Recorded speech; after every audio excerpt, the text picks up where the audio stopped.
I met Sadhguru really through happenstance a few years ago. I was walking my dog down the street and I ran into Craig Johnson, who's my neighbor. He was walking his dog and he stopped me and said, "Oh, I just came back from this amazing retreat and you have to do this retreat." And I'm like, yeah. Let me continue to walk my dog. He said, "No, you have to go to this retreat." And he described to me the retreat and he described to me Sadhguru. And I said, "Well, I'm kind of open for anything, so let's talk about it another time." And then a few weeks later, it just so happened that Sadhguru was in town, and he invited me over to their house for dinner. He and Nikki, where's Nikki? There's Nikki right there. Many of you guys may know Nikki as the founder of the Spirit House in Woodside. She puts on some amazing programs. Please look into them. So Nikki and CJ had my wife and I over for dinner. We got to know Sadhguru a little bit, and I found his perspectives very provocative, very different, and kind of worthwhile to step back and think about him a little bit. I then accepted an invitation to go to a 3-day retreat that he held, and again, I found it to be really interesting and made me think about a lot of new things. So we've been striking up a friendship over the last few years, and he's now out with a new book. The book is here, and it's called Inner Engineering, A Yogi's Guide to Joy.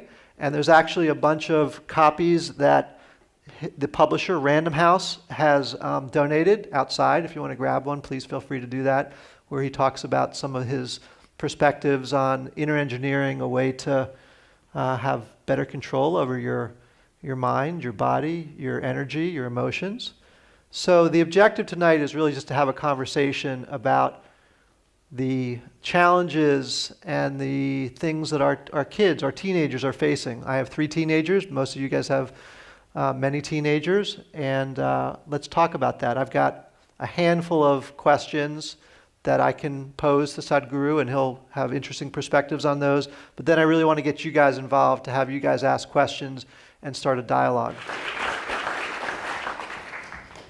One of the things that someone that we actually met a couple weeks ago, the Dean of Harvard Business School, said to me, we were talking about leadership, and he was sharing his philosophy about leadership as the dean of a major business school.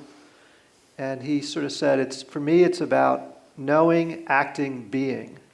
Having some real knowledge and expertise to lead, taking action upon it, and then living every day that way.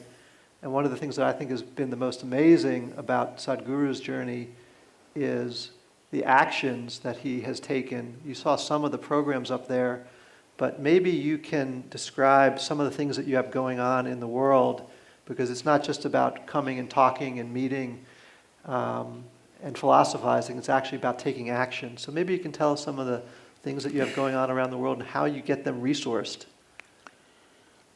Good evening, everyone. This knowing, acting, and then being. When we say being, we're talking about the fundamental nature of our existence.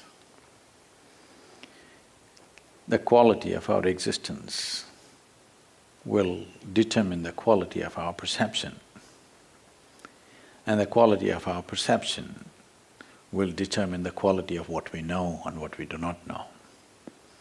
Action is a consequence of this.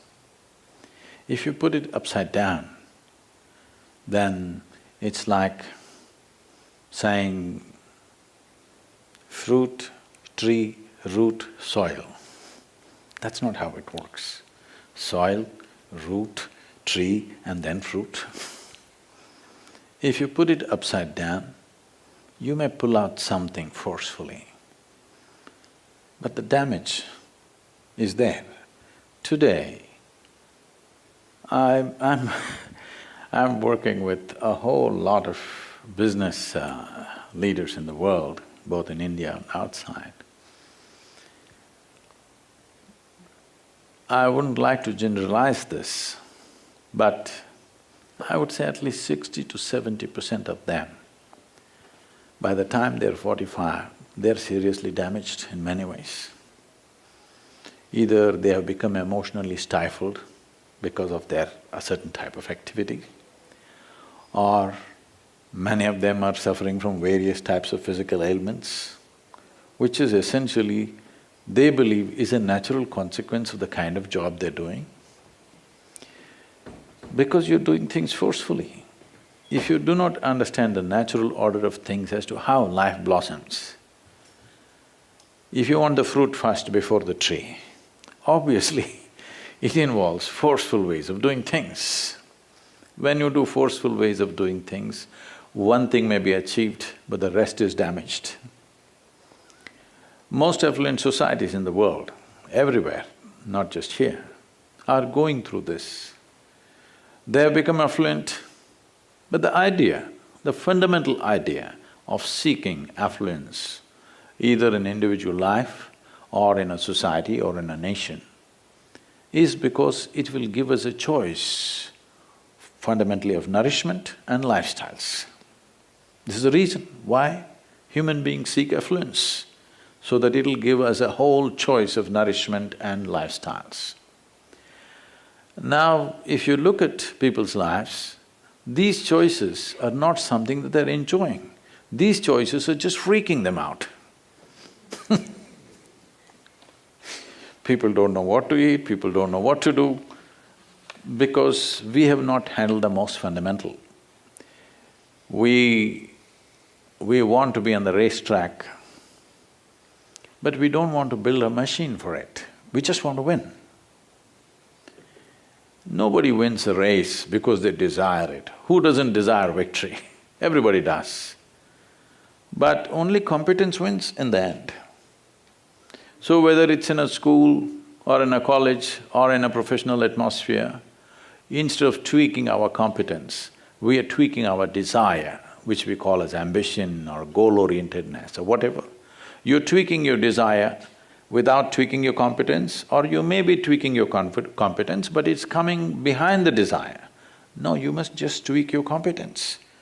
What you can do may be beyond your desire, or it may be a little less than that, we don't know. But without tweaking your competence, you're trying to tweak your desire, which causes an unnecessary sense of stress when you do well. Look at the pain of that. You're suffering your well-being. This cannot be excused, because our well-being is coming at a great loss and pain to every other creature on the planet, and we are suffering it simply because we are putting the cart before the horse. So, you cannot do being in the end, doing, knowing and being, no. Being first, how to be. If you don't know how to be, wherever we put you, you will suffer. If you know how to be, whether you work here in San Francisco or you have to work in the Mars, it doesn't matter. Wherever you are, you will know how to do. What will you do? You will function to the best of your intelligence and capability. That's all you can do. In our lives, if we do not do what we cannot do, it's not an issue. But if we do not do what we can do, we're a disastrous life. That's all we're trying to avoid, that we don't end up not being able to do what we can do. But once you create this unnecessary, completely avoidable stress that your desire is bigger than your competence, without tweaking the competence, instead of focusing everything and tweaking the competence, we are tweaking the desire. Now you're creating a situation where there is stress. Stress means you're moving towards incompetence, not towards competence. Any machine on the planet will function at its best only when there is no sense of friction. The least amount of friction means that machine is the most efficient machine. Why is that not true for human mechanism? If this functions with least amount of friction, this will function at its best. Will I be as good as you? Maybe not. But I will be at my peak, and that's all. and every human being has come with a certain genius. But I would say, because of the type of schooling that we have taken to in our… across the world, not in any one place, and the way we are approaching life, I would say 95% of the people live and die without ever realizing what is their unique genius. Only 2 to 5% of the people realize the genius of what they are capable of. Rest will all do something that somebody else is doing, they want to do that. They want to do that better than them. That is their idea of well-being. Because of this, a tremendous amount of human genius is simply lost. And that is the biggest crime on the planet, that human genius is stifled because everybody is trying to be in one basket and be on top of everybody else. This is a very rudimentary way of functioning in the world. Unfortunately, that's become the way everywhere. We're trying to do something, but that's in small scale. The large-scale schooling and education and professional seekings are all in this way. We all wanted to get into one basket and be on top of the pile. It's a cruel way to live. If you get there also you will suffer, if you don't get there also you will suffer. Well, we're going right into the issues for children, for teenagers, and we're here with two headmasters of two great schools. Describe to us some of the different philosophies that you use and that your teachers use in the school that you have for children in South India, and what we can learn from those approaches relative to the Western approaches. See, people are… different segments of people put their children to school for different reasons. So I set up 3 different systems of schooling. One, I think, was a little bit… was there on this video, which is rural schooling. Here the issue is, these are impoverished societies. Children are trapped in a situation where unless they get education, which is English-based, and they have some technological capabilities, they can't get out of that pit. They will be in the same place for always, their entire life. So this is essentially job-oriented kind of education. This is in rural areas, in remote places. We run these schools and we also adopt government schools in the rural areas and see how to improve them. We have another school called Isha Home School. This is for the affluent children. This runs in a 120-acre property, very spread out, with 10,000 square miles of forest behind us. Because I think it's a crime to have children in rooms and rooms and rooms, and within that they're doing… One of the most important thing for the growth of a child is that there must be exposure to nature, to elements. Because without a healthful body, there is no healthy mind. It cannot happen. Your brain is body, yes? Brain is body, isn't it? We are always referring to it as if it's something different. What happens here will definitely happen here, how will it not happen? So this is a unique sort of school where 20 children will live in a household along with 2 dedicated people, and they grow up with them. Almost all the teaching happens in the house except for libraries, laboratories and playgrounds. Everything else is within the house, that's why it's called a home school, till they come to 7th standard. After that, they go to the high school within the premises. This school is run with a very close interaction with… we don't call them teachers, they're just volunteers who are there. Highly educated people, but none of them are trained to be teachers, because we don't want them to bring systems of education. This is just to stimulate the child in such a way that he is longing to know. The incredible thing is, we set them up into that level of curiosity and wanting to learn. Many times these 6, 7-year-olds come and knock on teachers' doors at 10:30, 11 in the night because they're doing some project and they can't sleep. They want to know this now, they want to open one particular book and see what is there in that book. We've made the teachers in such a way that even if it's 10:30, 11, they'll open the library and sit with them and what he wants to know. This is like a home-like atmosphere, where for every 4.5 children, on an average, every 4.5 children, we have one adult.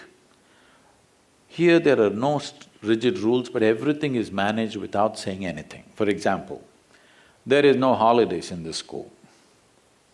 But we've decided in a month there are 4 to 5 days which is off academics, but children will never know which day it is. It just happens one day. Today they started singing, today becomes all music, tomorrow we were talking about something, so today they're going to that day they're going to the forest, but they don't know which day is a break. Because we don't want this culture of thank God it's Friday. If you don't enjoy learning, then what's the point? See, for any human being, knowing something new, stimulation of one's mind and intellect is one of the greatest joys. If that doesn't come into the child's life, he's waiting, when is the break? When I actually started this school, when I spoke to a group of volunteers, said, this is what we need to do. I spoke to them about 6, 7 hours and said, this is what we need to do. Then they all looked at me and said, Sadhguru, how do we know that we are fulfilling your vision? I said, see, the school is in 4-month segments.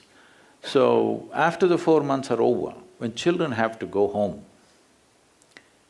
if they're tearing up to go home, that means you're doing well. And when they come to school, if they come joyfully, for sure you're doing well. This is unbelievable, I don't think it happens in any other school. At least 15 to 20% of the children come back to school when the vacation is on, come back to school at least a week, 10 days, sometimes 2 to 3 weeks early because they want to be a part of setting up the school. Because they believe it's their school and they're part of it and they want to be involved. And many of these students, we've made them into student teachers, that weekly 1 class or 2 class, 1 or 2 hours in a week, they take the subjects. What is taught to you, you may easily forget, but what you teach, you never forget, you know. And above all, there is a new sense of responsibility once you stand up there as a teacher and do it. There are rewards for it, they get more emailing, you know, internet time. Otherwise, one important thing which is very important for the children is, at 11 o'clock in the morning, there is a juice break. Children will all drink juice outside. Teachers will sit in the staff room and have juice and they have some discussions going at that time for about half an hour. These children who take the responsibility of teaching, they get into the staff room, sit with the teachers and drink juice, which is a very big thing for them. They are like staff, they get treated like adults, totally. So things like these incentives where there is an excitement about learning. And normally, what is 12 years, I made it 13 years. In India, it's 10 plus 2, that's a schooling system. I made it 10 plus 3 for the same this thing. Initially, people said, why should we spend 1 year extra? I said, it's up to you. Because we've invested so much in art, sport, theatre, many other extracurricular activities. The moment they come to 11th, 12th, generally in India, they get marks mad, they want to get marks because passing marks in India is 98. There are universities where children who got 100 out of 100, they don't get admission. It's just crazy. So, I said those who are marks mad can go elsewhere, but we want to consolidate all the talents that they've picked up, plus we're exposing them to leadership, management, various types of industry, and many other aspects of life which would not happen in school normally. So this school is run for the affluent children. This kind of schooling costs quite a lot. The other type of school that we have is, here there is no academics of any kind. Here the focus is just on building human body and human brain to its fullest. We have methodologies, traditional methodologies through which we do. Here they learn yoga, kalari. Kalari is the mother of all martial arts, which is an elaborate system of developing the body, a classical martial arts, classical Indian music, South Indian music, classical dance, Sanskrit language, where it has the widest range of sounds to be used. We use the sound in a very effective way to develop the neurological system in the child. A wide range of sounds. This is something that doesn't happen to English-speaking children. They must do other kinds of sounds because expressing or uttering the sounds does wonderful things to neurological system. You will see these children are so balanced, means they're super balanced. If they sit like this cross-legged, they can simply sit like this for 5–6 hours unmoving. You will rarely see children like that. So these children go through 12 years. Once they enter, 12 years is compulsory because they are not going through other forms of education. We have workshops where they learn banking, accountancy, a little bit of mathematics and a little bit of engineering and science, but that's only for practical purposes. But essentially, this is focused towards building human body and human brain to its fullest capability. And we are putting them through certain kinds of evaluations to see whether this is happening to them or not. These are incredible children. Till you see them, you won't believe this, how these kids are. They are very extraordinary children. They're not qualified for anything. People ask me, how will they go to the university? They are not made for the university, they are made for the universe, because that's where you have to live.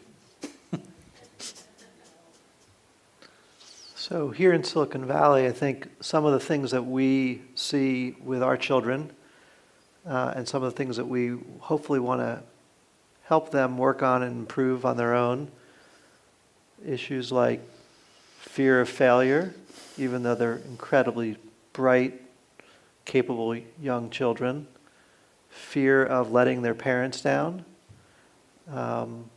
defining success in very narrow ways, peer pressure, conforming to the group, always being on. How can we impart some perspectives both on the parents and the children to manage these issues and create more balance in their lives? One of the things you were remarking on is I think you noticed that particularly in Palo Alto, which is an incredibly sophisticated city, the suicide rate is very, very high. Of all the terrible things that can happen to us, our children want to commit suicide. This is unacceptable. This is the worst thing that can happen in any society. But this is not just an American phenomenon, it's happening everywhere. In India, 9,600 children committed suicide last year below 18 years of age. Out of this, about 800 children are below 12 years of age. Our children want to commit suicide. There can't be anything worse happening in society, isn't it? Obviously, we're doing something fundamentally wrong because a child is a fresh life.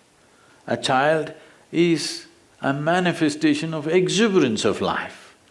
But today you're seeing children are becoming like this because the fundamental reason for this is one thing you will see in our schools.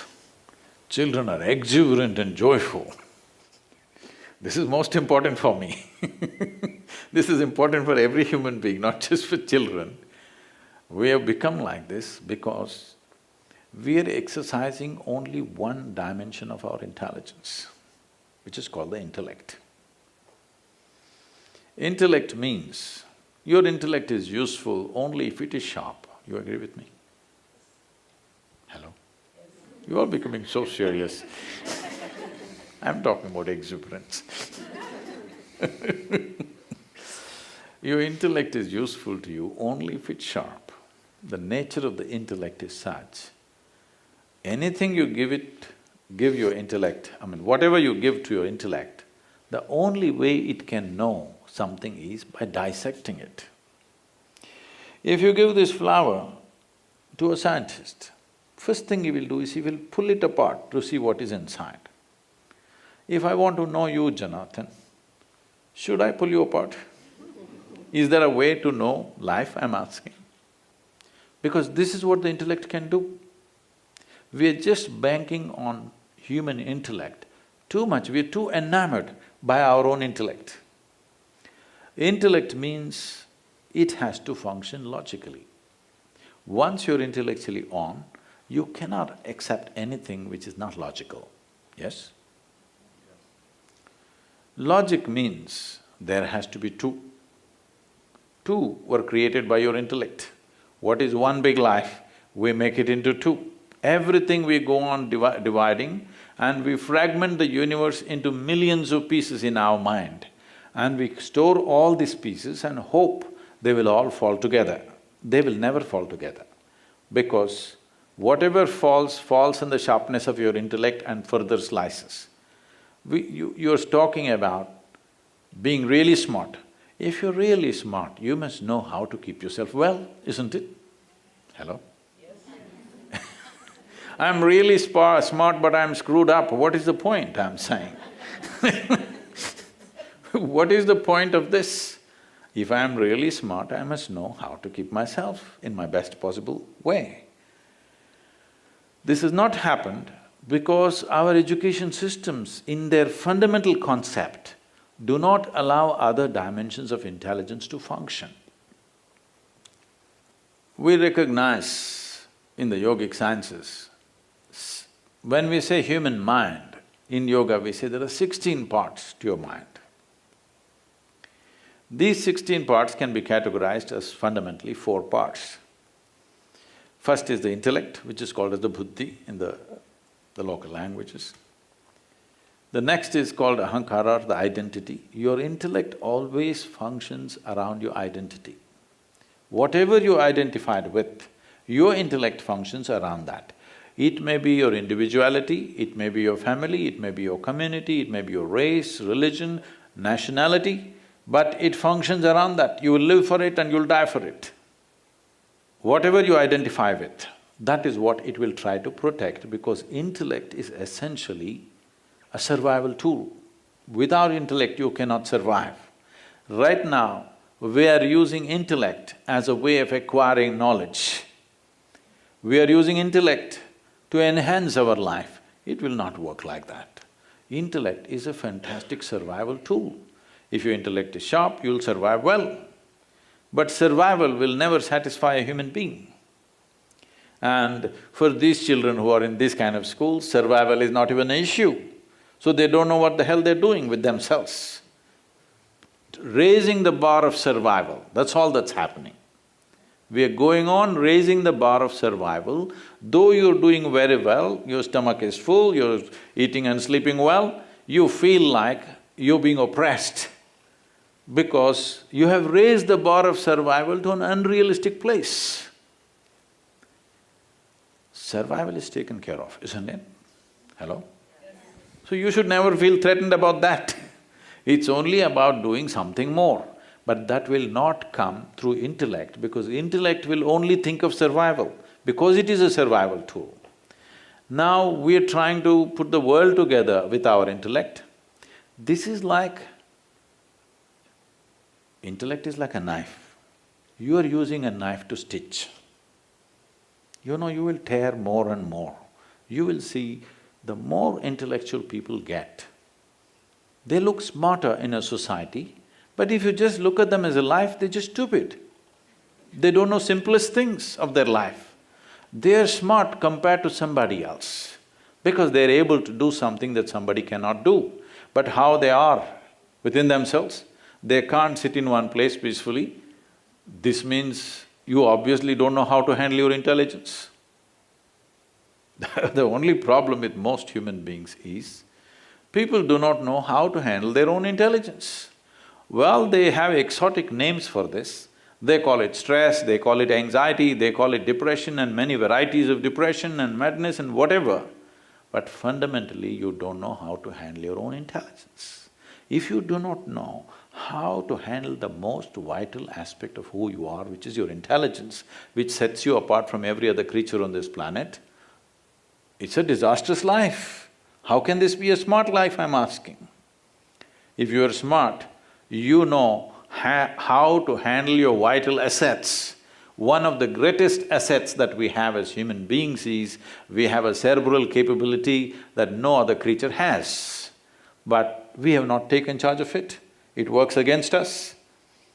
This is because you have a car with 4 wheels, but you want to drive it on 1 wheel. It's very stressful. It's bound to be stressful. The other dimensions are not used. The second is called ankara, which is the identity. This is very important, how an identity is set up. I see in these cultures very strong identities about religion, about race, about nationality, and maybe a football club or a basketball club. They are so strongly identified. This will not allow things to happen. One thing traditionally in India we set up is, which is unfortunately vanishing today because we have taken to English education. Traditionally, when a child has to start education, first alphabet he has to learn means, first he is told, your identification is with the entire cosmos. Aham Brahmasmi, he's taught. He's made to utter a mantra which means, I'm everything. Because education is seen as an empowerment. You should not empower a human being who has limited identifications. If you empower somebody with limited identity, he will cause damage to everybody else who are not in the ambit of that identity. This is what as nations we are doing. This is what as race and religion we are doing to each other, isn't it? Every day this is happening. When somebody else does it, it looks ugly. When we do it, we are justified because everybody has their own logic. Let me take an extreme example because I have a way of walking into trouble. Right now, one thing that bothers everybody is what is happening in the Middle East, this ISIS, whatever, okay?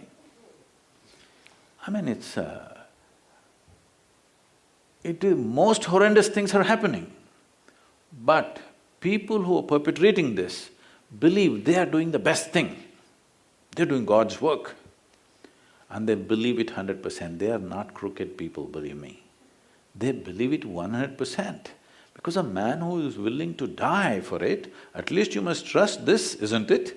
Someone is willing to die for something means he must be genuine in what he carries within himself, isn't it? Yes or no? Yes. Life is precious for every human being. He is willing to die for it means he absolutely believes it. The only problem is limited identity. You have an identity of yours, others are not in that, so they must go. So like this, from a very early age, we are setting up identities which are narrow, based on various things. This is a very important requirement if intelligence has to simply expand without limits. It is very, very important children start with a limitless identity, that you're identified with everything in the universe. This is very important. Now this identity, if you want to use an analogy, your intellect is like a knife. The identity is the hand that holds it. The hand that holds decides whether a knife will make life or take life, isn't it? Knife does not decide. In the hands of a surgeon, it may save a life. In an irresponsible hand, it takes a life. Knife is not doing this. It is the hand that holds what kind of identity have you taken on. Accordingly, your intellect becomes a fruitful thing for everybody around you, or it becomes a destructive process.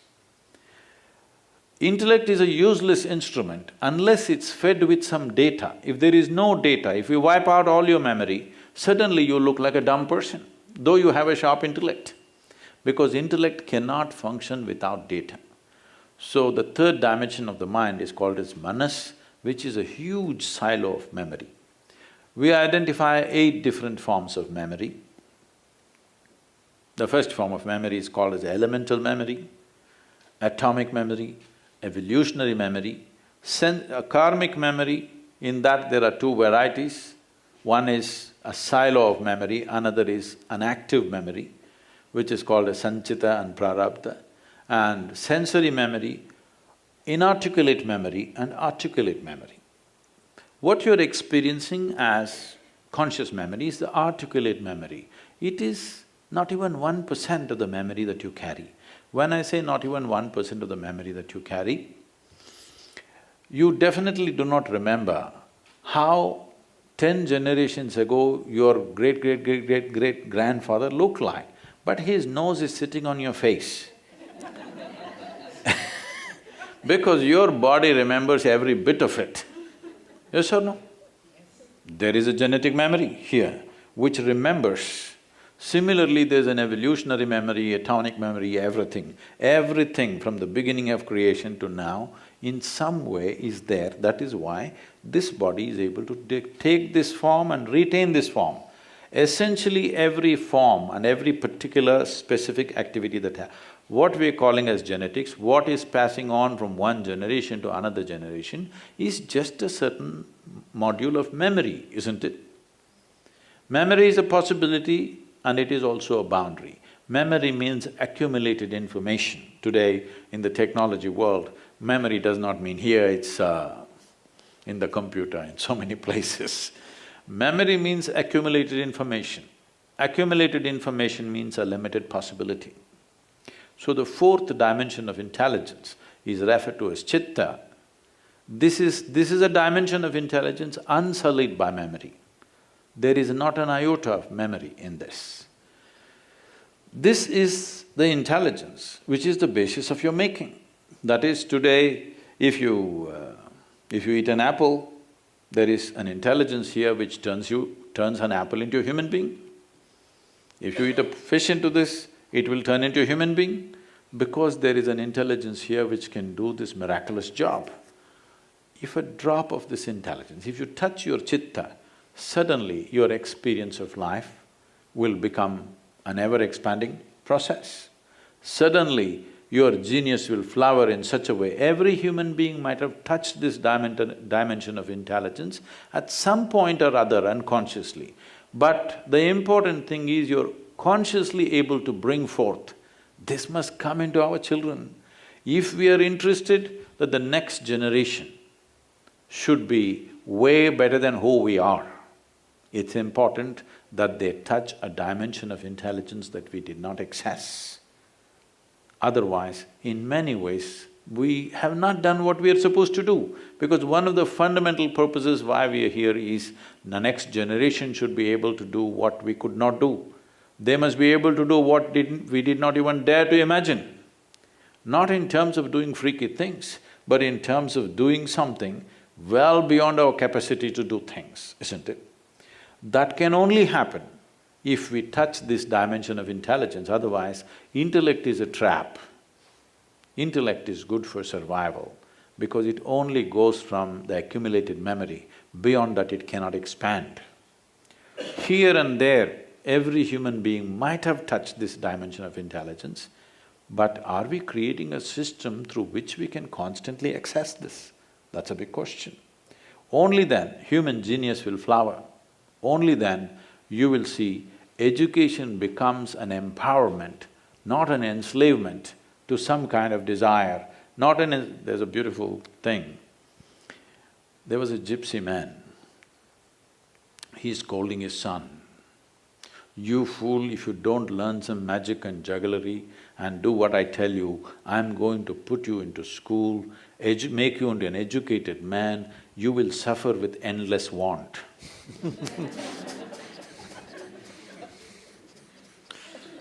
So as parents, how can we help?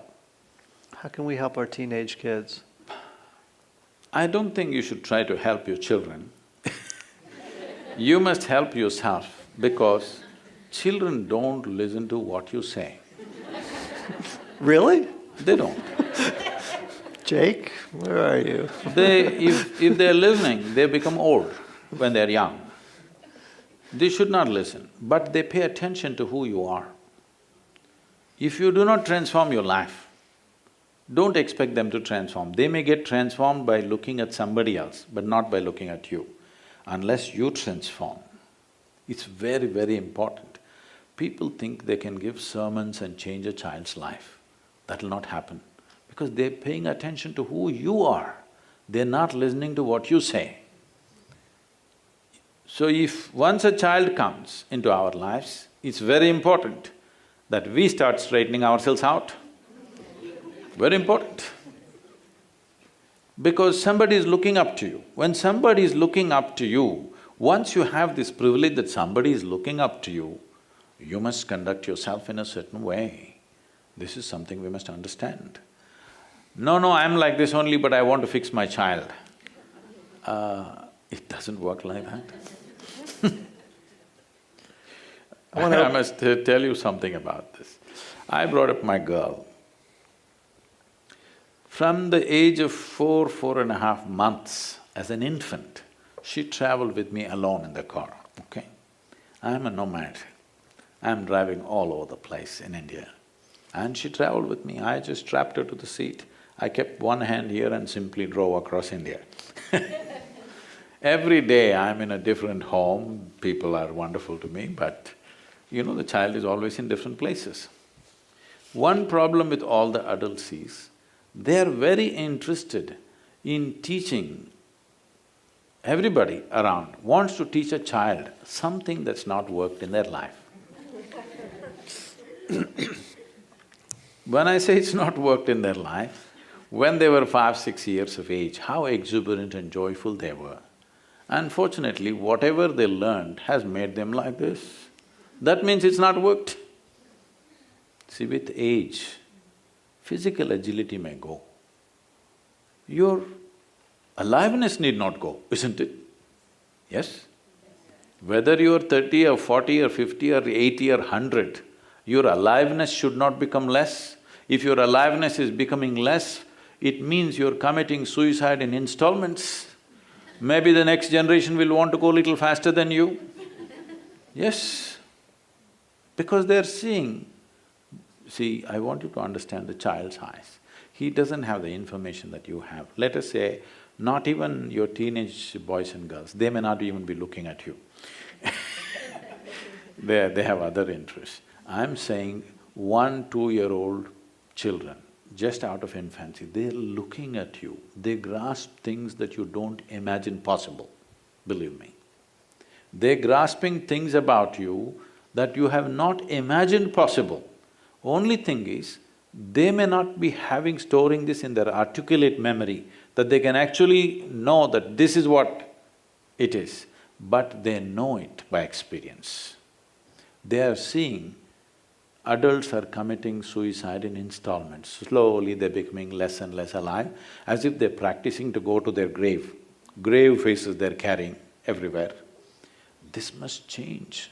The best thing that you can do to your child is to create an exuberant, joyful, loving atmosphere. This is the soil that's needed for the child to grow, not your advice, not your everything. When my child was growing up, I told everybody around, nobody teaches her anything. As a rule, nobody should teach her ABC, 1, 2, 3, nothing. Just leave her alone. By the time she was 18 months old, she could speak 3 languages fluently, okay? And she grew up like this, then she went to school. I thought of not sending her to school, but I was too much of a nomad to carry her around as she grew up. I sent her to school.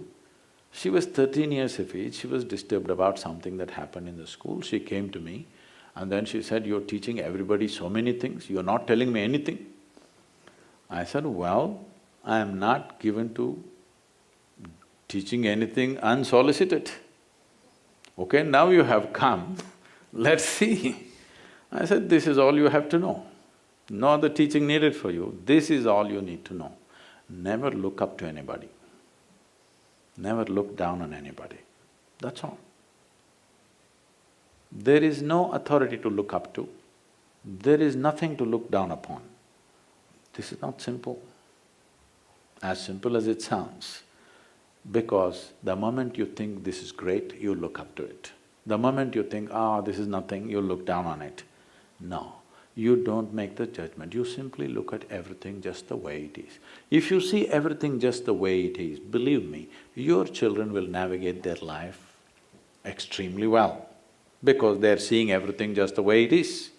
But now everything is exaggerated, something is high, something is low, something is God, something is devil, something is that, something is this. No, just look at everything just the way it is. Effortlessly they will navigate, everybody has the intelligence to do this. Let's open it up to questions. Let's create a dialogue here. Questions? With your comment about ISIS, how do you think that? But time has come in the world, more human beings on this planet are beginning to think for themselves than ever before. We just have to push that further, that everybody thinks for himself. Not your scripture, not your guru, not your priest, not your pandit, you think for yourself.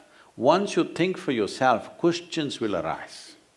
Believe me, if you ask 3 intelligent questions, 90% of the scriptures on the planet will collapse. It is so. You may not dare to ask, maybe many of you, but your children will ask questions, you cannot stop them. They are going to ask questions which will bring heavens down. Heavens will collapse. The increase that you're seeing in consumption of alcohol, other kinds of hallucinogenic drugs and many other things across the world is simply because in their minds heavens are collapsing. Do you understand? This idea of going to heaven and all wonderful things are waiting there for you are collapsing in their mind. Here, right here, they want to do things, so they're going for chemicals. So why are we not looking? What is it that causes human experience? Does human experience happen from within us or from outside of us? Sir? From within us or outside of us? Joy and misery happens within us, isn't it? Everything, whether pleasant experience, unpleasant experience, can only be generated from within us. Why is it what is coming from within us is not happening the way you want it? What is coming from within you must happen the way you want it. This is because we have been given a most sophisticated machinery on the planet, which is the human mechanism. But we have not even bothered to read the user's manual. Simply, we want to conquer the world. The most important thing is, one should know how to handle this, isn't it? Your thought, your emotion, your body must be happening the way you want it, isn't it? It amazes me to see 30, 40, 60 years have gone by, still people don't know how to handle their thought and emotion. Nothing of that has been inculcated in the education. We are always trying to fix the action, we are not seeing how to be. Without bringing the essence of how to be, if we do actions, it is only by accident we succeed. When we succeed by accident, anxiety is natural. Now, fighting ISIS is not the thing. The problem is this: right now, in so many ways, human beings are miserable within themselves. Somebody is telling someone that there is a fantastic place out there where everything is great. People are eager to go there. The way to go there is to take you with me. Okay? So you can't stop me because I'm eager to go. You can stop me if I want to rob you and live here, you can stop me. But I want to die, you can't stop me, isn't it? This idea that everyone has their own unique genius is very powerful, but I'd love to hear you say a little bit more about discovering, appreciating that unique genius. See, we must understand this. In many ways, maybe in United States of America, you remodeled it a little bit, your education systems. But essentially this is this form and this mode of education comes from a time of industrialization of this world. When industries developed, suddenly we needed a lot of people who could handle those things. So we saw human beings are only cogs in the larger machine.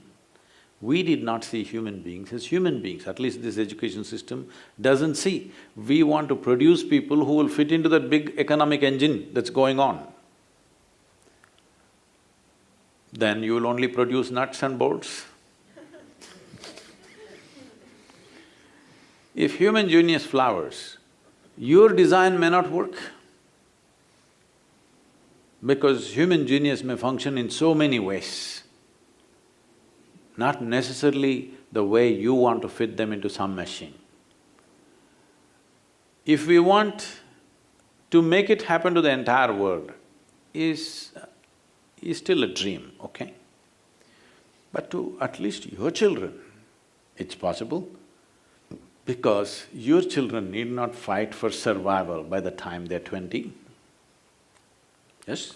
That is the point of you striving to bring yourself to a certain level of economic well-being, is to see that your children have a passage through this life in such a way they can do what really matters, not just doing some rubbish for survival, isn't it? When survival is in question, we will have to do whatever comes our way. When survival is not in question, we can do what we really want to do. That's what must happen. So, what can we do? One important thing that we can do is, there is substantial scientific and medical evidence to show you that if you can remain in a pleasant state of experience, let's say for 24 hours, without a moment of irritation, agitation, anxiety, anger, nothing, simply blissful for 24 hours, they say your intelligence or your ability to exercise your intelligence can go up 100% in a day. How many people on this planet can say at least one day happens to them without a moment of irritation? Unfortunately, very few. If one day is not happening the way you want it, this means we're off the rails, isn't it? We're just off the track in so many ways. So this is something that we have to bring. What we are referring to as inner engineering is just this. We have engineered the world, we have engineered the world, we have engineered the world. So much engineering, if we engineer it further, there may not be any world left. All this engineering we did in pursuit of human well-being, isn't it?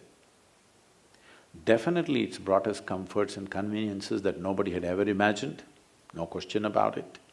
But it's not brought well-being, because well-being will not happen unless we know how to turn inward, unless we bring this into our children's lives, that there is a way to turn inward and take charge of the seat of experience within us, the source of experience within us, to take charge of that, and you create the experience of your life. If you created the experience of your life, would you make it pleasant or unpleasant? 100% pleasant for yourself, isn't it? So if you're in a pleasant state of experience, this will blossom. It is the right ambience and atmosphere for this human being to blossom. Tell me, for yourself as a person, when your surroundings are pleasant, are you not at your best? Yes? If your interiority is in a pleasant state, you will be at really best. This must happen from an early age. For this to happen, the adults must set an example, this is the way to be. There are many concerns in our lives, there are many things which are not happening the way we want it. The only thing that's not happening in anybody's life, the only problem that anybody has in their life is not happening the way you think it should happen. I'm asking you, is your thought 100% in your control? When you don't even have control over your thoughts, aren't you glad life is not happening the way you think it should happen?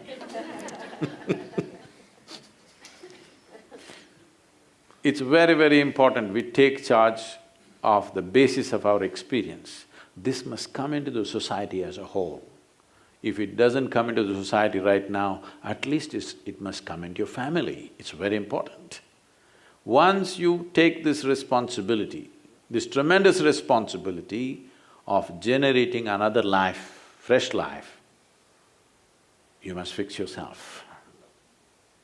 Yes? It's a great privilege and a responsibility that we have produced a new life, then we must know how to be, because this is the soil in which they're growing.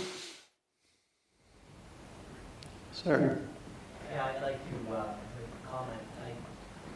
My son attends the school, and the very first time he came back from the school, and he was at a tennis shop, and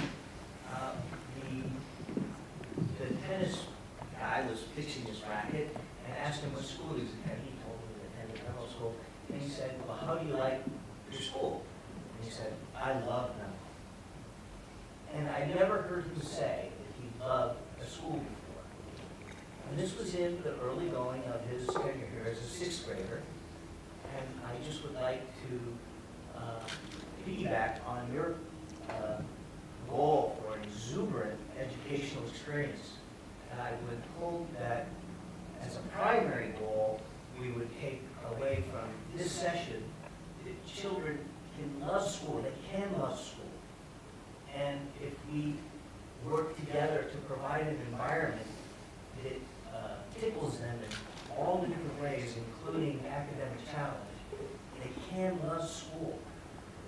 And I would like to ask you, in our traditional Western educational system, maybe born from the industrial age, what practical changes have you seen instituted in your typical Western school or American school, because my experience is limited? What practical changes have you seen instituted to try and create a different environment, an environment that is not in the dark ages? It is forward-looking. I wouldn't say industrial age was a dark age. They were also thinking they are being very forward-looking, producing a kind of an assembly line. So right now, the schooling systems we have across the world are actually assembly lines. First standard means this many nuts and bolts are fixed, second standard means this many are fixed, third standard means this many are fixed.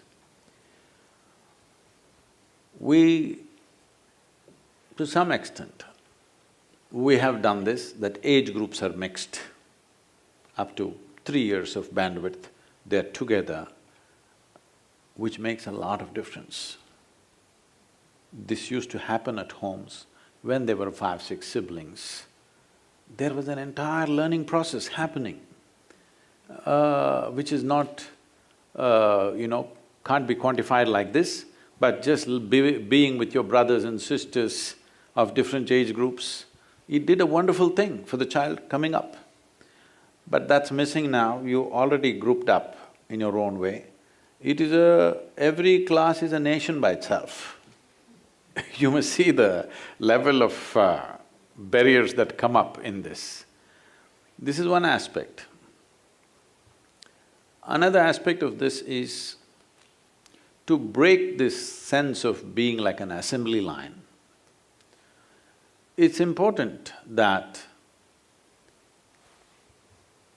one thing is parents are cultured, continuously cultured, because they initially agree, slowly they get anxious, their neighbor's child knows some math that my child doesn't know. These things keep coming back to us. Oh, that child knows this, my child and my friend's child are in the same class in your school, but that child knows this, my child doesn't know this, how did this happen? Your child was in theatre, your child was in an art class, that child was in a math class. Okay but it doesn't matter, that child knows something that my child doesn't know. he got some nuts on that my child didn't get on. This unnecessary anxiety is there in parents, as if they don't know one lesson, life is gone. There is no such thing. So one thing is to cultivate the parents to a different level of maturity, that the child is not some kind of a machine that can be fixed up and all of them will go at the same speed. They're living beings. Everybody does their own things in different ways. Creating an atmosphere like that in a school is difficult because there are certain prescriptions that maybe the law has fixed, maybe whatever the systems that you're following has fixed, you have to fulfill those things also. There is no perfect way of bringing up a child. Let me tell you that. There is no perfect way. It is just that if we have the necessary love and commitment in our hearts, there are many things we can wait out. Look for appropriate moments and make those impacts on the child. There may be one child who gets really on at the age of 9, but another may wait to be 15 before they're on. It's perfectly fine. A rose bush flowers at 6 months, an oak tree flowers at 12 years. You want the oak tree also to flower in 6 months, then there's going to be destruction. You'll have only one kind of plant in the garden. You won't have many varieties. The world is beautiful because all of us are differently capable in so many different ways. And to nurture that in a school is not easy. Teachers' work becomes supremely difficult. So they have to create a very organic situation where there is a certain level of involvement and transaction between teachers and students. There is a trust between them that, it is the way, the atmosphere which allows this flexibility. If we don't create the atmosphere and ambience for that, there will be no flexibility. If we are raising children, if it's a job, it'll not work. It must be a life's commitment, then only it'll work. That's why we don't take professional teachers, we take only full-time volunteers who come, well-educated people. But this is possible in a certain atmosphere, this is not possible as a large scale, across the world or across the country as a possibility. So one thing we can do is bring some simple practices where a child learns to turn inward. The parents must go through it too, otherwise it'll not work. If the parents are not doing it, there is no way a child will do it. In a fun way, if you bring dimensions through which they can access other aspects of their life, other than intellectually looking and slicing the world into pieces, things would change. It is not the perfect way to do it, but there is really no perfect way to do it. There is no perfect parent anywhere on the planet. What about my mom? That Close. happens after you have grown up, you say that. When you were growing up, you had 1,000 things about her. You had a question, ma'am? Yes, thank you. I appreciate being here. I have a couple things. You just spoke of little fun things to teach your children. Fun ways that they can go inside. A couple years ago, I took a yoga teacher training, and I loved the meditation part of it. And so for 2 years, I've been, getting up early, meditating, doing breath work, and it's been amazing. My mind is still very noisy when I'm meditating, which is sometimes very frustrating because I think, oh, I've been doing it for a couple years, but I've also, well, anyway, I don't want to go that direction, but I've been trying to bring this practice, the breathing practice, meditation practice, to my children. And At times it had been quite disastrous. Well, not disastrous, but it turns into giggles or it turns into, oh, Mom. You hear me also laughing.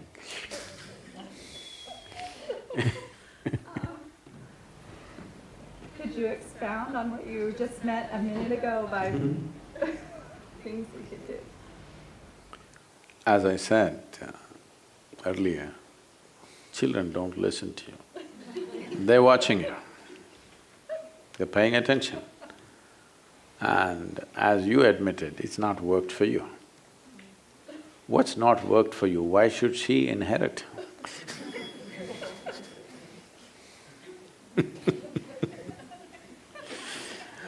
If it works for you, you don't have to say a word about it.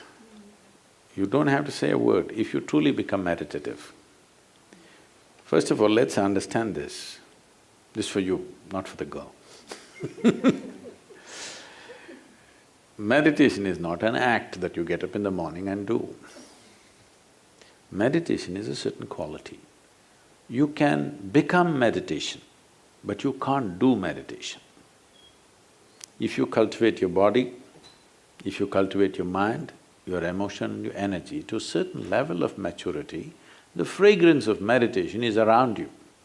If the fragrance of meditation is around you, wherever you go, your girl will follow. She'll have no choice. But now you're doing meditation, which is bad enough, but now you're talking meditation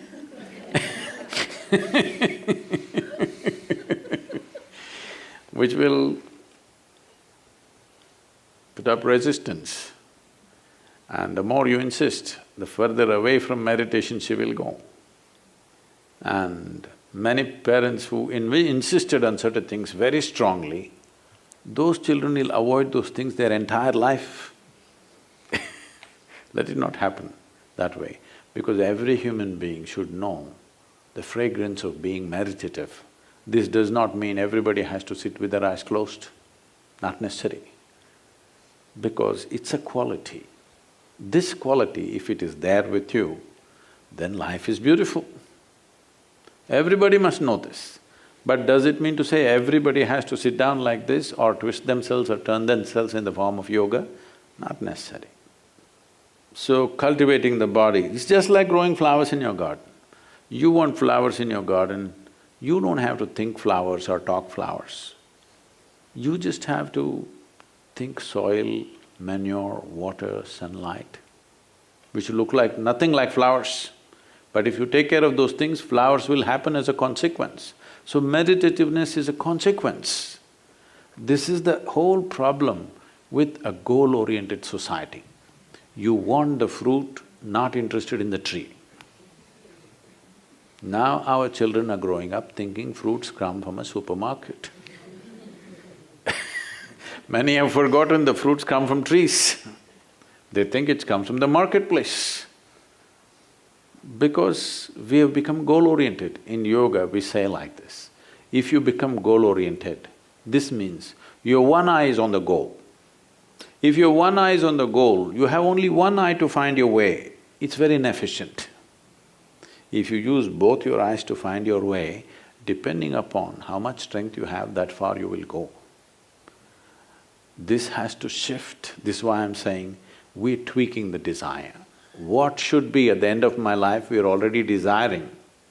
But all our desires are an exaggeration of what we already know. There is nothing new in our desires, isn't it so? Only things that we already know here are exaggerated there, isn't it? Because the very nature of desire is such, it is only an exaggeration of what you already know. That means nothing new is possible by desiring. But if you enhance your competence, we don't know what they will do tomorrow. Neither they should know nor we should know what they will do tomorrow. But if you enhance your competence, something will happen which we have not imagined possible. Yes, sir. Well, having been working in the medical research for almost 2 decades, we have made a lot of progress in disease understanding and treatment. But we still have a long way way to go, such as cancer. So I'd love to understand from your perspective, spiritually, what causes the human disease and how do we prevent it? There are two kinds of ailments or diseases that happen to human beings. One are infectious, another are chronic. Infectious diseases are an invasion by another organism upon us. So if invasion happens, what to do? You got to fight it. Normally, we are taking to chemical warfare. We call this pharmaceuticals. But it's actually chemical warfare on the invaders who have entered our body, isn't it?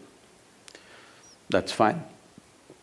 In many ways, we have contained infectious diseases in a phenomenal way in the last 50, 60 or 100 years' time. All those terrible epidemics that used to happen are gone, where millions of people used to die at once, you know. A plague or a malaria or a cholera that came would take millions at once. We have contained them largely, which is one basic ingredient for the rise in population is we have contained epidemics big time. So that is infectious diseases, that is something a doctor must handle. That's the way it is. The rest are all self-help. That is, you generate the disease within yourself. The word dis-ease means dis-ease, something is not at ease within you. If you create a mind which is not at ease, if you create emotions which are not at ease, above all, if you create fundamental energies within you which are not at ease, dis-ease is a natural consequence. There is some friction somewhere in the system. It is not simply happening effortlessly. When I'm saying effortlessly, because the best way is to put it upon myself. See, on an average for almost 25 to 30 years, on an average I've slept 2.5 to 3 hours per day. These days I'm getting a little lazy and sleeping a little more, maybe 4.5 hours. And I'm active 20 hours a day, 7 days of the week. I don't know the meaning of a vacation because I'm just on all the time. But will I die of stress? No. Maybe sometimes I may die of exhaustion, but not of stress for sure. If right now I've had my meal and come and I'm speaking, my pulse rate is going somewhere around 58, 60. But if I sit quietly with an empty stomach, it'll drop below 40. This means this is going at total ease. In this, there will be no disease. Disease is happening because in some way we are causing friction to this. So there are many ways to approach it. There is a way of taking charge of the fundamental elements in the body. There is a way of geometrically aligning the system in such a way that there is no friction in the system, or you can set a chemistry of pleasantness within you. Today, that you're saying you're involved in medical research, you know modern medicine handles everything as chemistry, isn't it? Health and illness, both are a certain have a certain chemical basis to it. Joy and misery have a chemical basis to it. Peace and turmoil have certain chemical basis to it. Every human experience has a certain chemical basis to it. Now, as there is a science and technology to fix the outside the way we want it, there is an entire science and technology as to how to fix your interiority. These subjective sciences have been completely neglected. It was there are many things coming to me like this, but recently, this the various medical research that is happening, what we've always known for thousands of years, $1 billion research is done and now somebody comes to it. This is because we are not paying attention to life. If you want to pay attention to life, there is only one life you can truly know, that is this life. You have no way of what's happening there. Only way to know is what's happening here.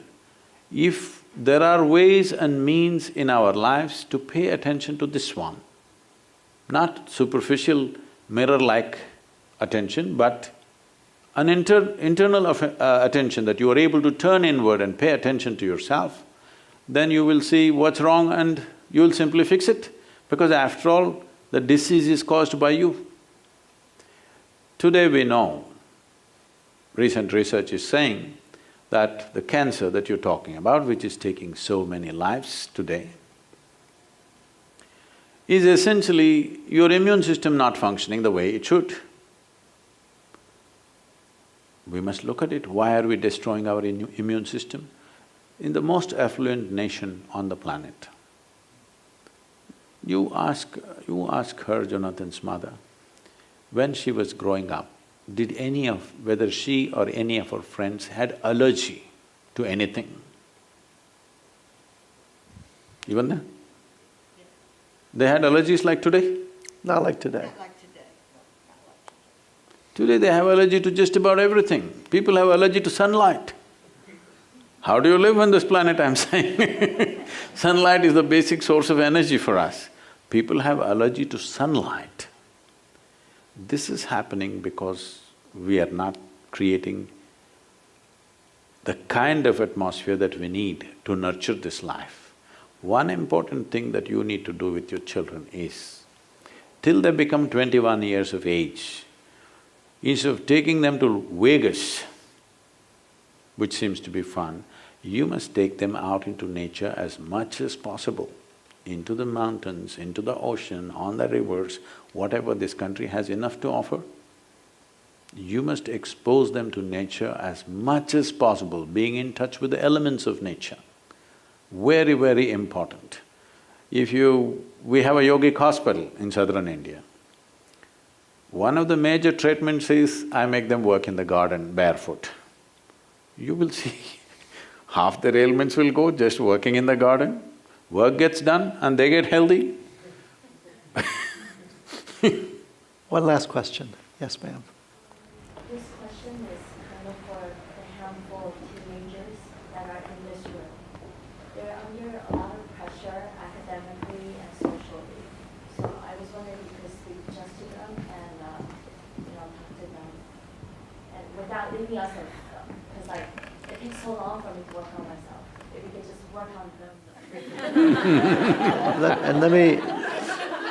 And maybe this will be maybe a good wrap-up question. I want to take that question and blend it, which is, I think, let's assume all of us are, at some point, between the time of today and the time we're 60, 70, 80, 90, we will make our journey in the way that you described.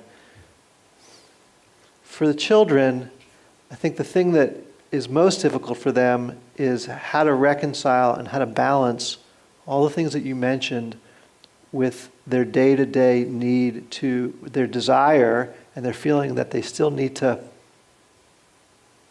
compete to move to the next place. And in your response, perhaps bring in how they can create the right balance between continuing to move forward in their lives and get the grades that they need to get, whether they be A's or C's or B's or anything in the middle, and still accomplish the balance of joy and a path that they can feel good about. See, to learn the alphabet, you spend a certain number of years. To learn to write and read sentences, you spend certain number of years. To learn a certain amount of math, you invest certain number of years. Why is it that we don't understand this? To learn the ways of how I function from within, there is no time for that. Why there is no time for that? Somewhere we have set these priorities in the society that that's not important. We're talking about life. Today, somebody sends me a gift. Just today morning I get it. And it's some… I think it must be very expensive, a spray, which is supposed to be good bacteria spray. I'm supposed to spray it on my face, on my head and everything. So why do I need bacteria? I come from India. I didn't grow up in a laboratory. I grew up on this planet where it's full of bacteria. But they say, no, no, no, if you spray the bacteria, your skin will be healthy, you spray it on your hair will be healthy. I was just reading the literature. It's amazing that you want bacteria. So what I'm telling you is, this life does not happen in exclusivity. This life happens in inclusivity. This is what has caused this ecological disaster on the planet, because we thought we could eliminate everything and we will live well. It doesn't work like that. It needs an ecosystem. So the same goes for your child, it needs an ecosystem. What kind of things are they exposed to? What are they doing with their lives? Where are we trying to drive them, first of all? Now, definitely, what is it an individual person at a certain age group do? We must understand a child, particularly a youth, means it is humanity in the making. Humanity in the making, 2017 model of Tesla should not look like the 2016, isn't it? We expect a higher level of performance, look different, feel different, everything different or no? If the car company goes on manufacturing the same model, will you buy it every year? No. Similarly, the next generation should not think, feel, act like how you are. That should not be the expectation. At the same time, are they working towards their well-being or not is definitely a concern for the parent, no question about that. So this will not depend on just fixing one child. We need an ecosystem, because a child is not independent of the atmosphere that the child grows up in. Child is a part of the atmosphere, is a product of the atmosphere in which he or she grows up. So we have to cultivate the atmosphere. We want flowers, we have to maintain the atmosphere. We can't pull flowers out of the plant, it doesn't work like that. Then we'll end up with plastic flowers. Yes. So what should the youth do? Like already she shared, she wants her child to meditate, which is the best of intentions, but it won't work. It'll be great if she does, but she won't do because she doesn't see any sense to it. I wouldn't do. When I'm a youth, if my father tells me this, that, I won't do it. It has to make sense to me, otherwise I'm not going to do it. I never did anything that anybody said. And I keep telling people, I'm sorry, I'm a very wrong advice, but the only thing in my life that paid off for me was, I never got influenced by anybody, either the family or the society or the religious atmosphere or the political… I did not allow anything to influence me. I just kept myself just the way Creator made me. No influence of culture, religion, parentage, nothing. I kept myself little aloof from everything. And I saw slowly, there is a certain intelligence. Just to be alive, there is a certain intelligence. If this blossoms, this will be very encouraging for you, because my father, who is a physician, in India, at that time at least, now a different kind of madness has come. At that time, the madness is, why you see so many Indian doctors in America is, at that time, you also at that time, education means you must become a doctor. If you don't get an entry into medical college, you must become an engineer. So either you see Indian engineers or doctors, because the whole damn country is full of doctors and engineers. So my father being a physician, obviously he wants me to be a doctor. But of course, I I was of a different kind. So about 6, 7 years ago, a bunch of doctors from America, about 50 of them traveling in India, without telling me, if they told me, I would have told them not to go. Without telling me, they went to see my dad. He's 94 years of age. They went and asked, say something about Sadhguru's childhood, because he means everything to us, we want to know something about his childhood. My father thinks about it, says, he was such a dull boy. But now he's become a genius, I don't know how it happened. Obviously, most parents don't realize how to cultivate the genius of their children. They're trying to drive them in a direction. Don't drive. See, you can't get rose flowers out of this plant. Just because you like rose flowers, you can't pull rose flowers out of this one. This one will come out only with these little flowers, I don't know the name of this plant, but it's beautiful. So you should not be expecting rose flowers out of everything because you like rose flowers. The thing is, you have a new and fresh life in your home to cultivate it. We don't know what will come out of it. But for the children, it sounds like know thyself, think for thyself, and follow your own path. See, I know you're trying to encapsulate that, Okay. but you should not. That's exactly what I'm saying. You should not do that. This is why I tell people, to bear a child and raise a child, you must have either enormous courage or enormous wisdom. Yes, otherwise you must be just blind that it just happened. Because a new life is not an easy thing, it's not a small thing. A fresh life is not a small thing. If you see it as a phenomena